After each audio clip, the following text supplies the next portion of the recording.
Hi friends, नमस्कार. आज आपण बनवणार आहोत उकडीचे मोदक. सर्वात आधी गॅसवर कढई ठेवून त्यात साजूक तूप आणि गूळ घालून छान मिक्स करून घेतलं. यात आता 1 चमचा दूध घालून गूळ व्यवस्थित विरघळून घ्यायचं. गूळ विरघळला की त्यात ओलं खोबरं घालून छान परतून घेऊ. आता थोडे भाजलेले तीळ आणि वेलची पूड टाकूया.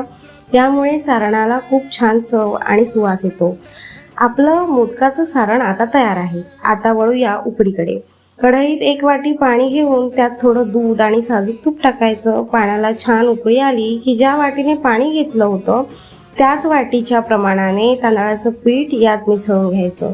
हे पीठ आता एका ताटात काढून थोडं पाणी, तूप आणि तेलाचा हात लावून छान मऊ मळून घ्यायचं.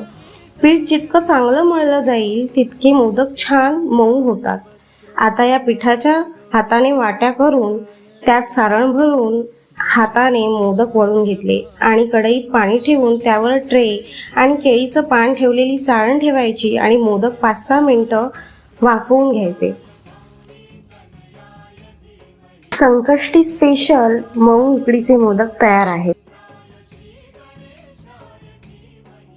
तुम्हाला मोदक साजूक तुपासोबत आवडतात की असेच खायला आवडतात?